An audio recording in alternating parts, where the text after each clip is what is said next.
বেশি কথা বলো না। অফিস টাইমে এটা দেখছি না কেন আমি? কোথায় আজকে কাজ এই অফিসে কাজ করে? ডাক দাও। লোডশেডিং এর জন্য সবকিছু উল্টা পাল্টা হয়ে গেছে। অফিস কাজ বন্ধ হয়ে গেছে নাকি? অফিসারদের অফিসে আসতে হবে না? বিদ্যুৎ তো নাই। কালকে এক ভদ্রলোককে দেখলাম আলফাডাঙ্গা পল্লী বিদ্যুৎ অফিসে যে হাম্বি জাম্বি করছেন। চাচার কবর কই আর চাচি কান্দে কই? কার বিল আসে থেকে 1000 টাকা বিল আসে কেমনে? যেখানে বিদ্যুতের সাপ্লাই নাই সেখানে 1000 টাকা বিল আসে কেমনে মানুষের? কি কারণ? কি কারণ কি?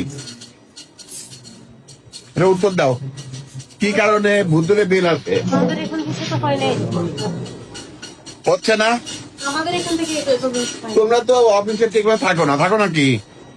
তোমরা কাস্টমাররা যখন আসে, বিদ্যুতের ক্লায়েন্টরা যখন আসে, তখন ঠিক মতো কথা বলো, ঠিক মতো। 1,27,000 ভোট পেয়েছি, আমাকে সিস্টেম করে ফেল করানো হয়েছে।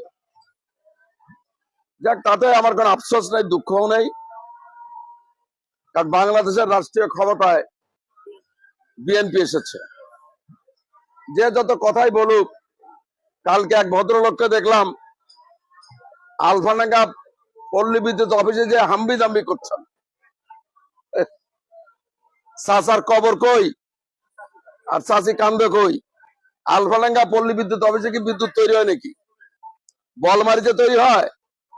তো এইখানে চিল্লাচিল্লি করলে এখানে যে কর্মকর্তা কর্মচারী আছে তাদেরকে যদি আমি হামকি দামকি করি, তাদের কি বিদ্যুৎ বাড়বে? বিদ্যুৎ নিয়ন্ত্রণ হয় মন্ত্রণালয় থেকে।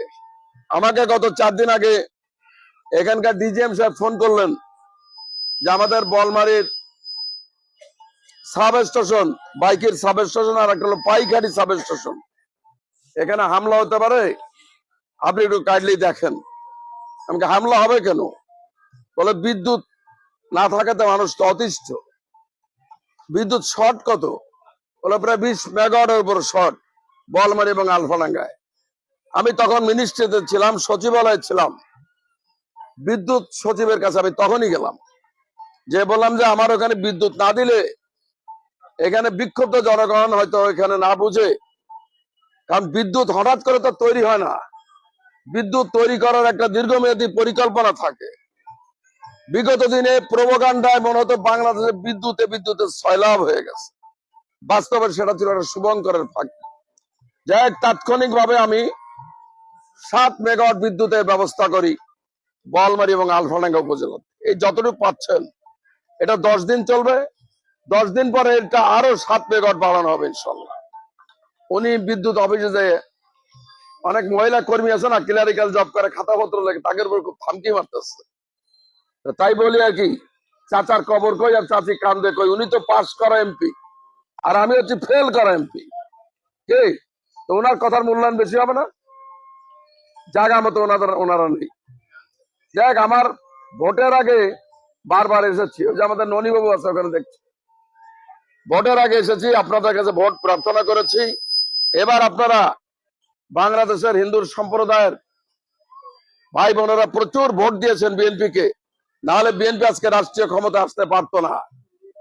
আপনাদের একচাটিয়া ভোটের ফলেই আজকে তারেক রহমান সাহেব প্রধানমন্ত্রী। এটা আমাদের প্রধানমন্ত্রী মনে রাখেন, আমরাও এটা হৃদয়ে লালন করি। আমি গতকাল প্রধানমন্ত্রীর উপদেষ্টা, ধর্ম উপদেষ্টা বিজন বাবু, তার সঙ্গে আমি দীর্ঘক্ষণ মিটিং করেছি। ওনাকে নিয়ে আমি বলমারি, মধুখালী, আলফাডাঙ্গাতে হিন্দু সম্প্রদায়ের সঙ্গে সারা দিন ব্যাপী একটা মিটিং করব। হিন্দুদের যত মন্দির আছে, শ্মশান আছে,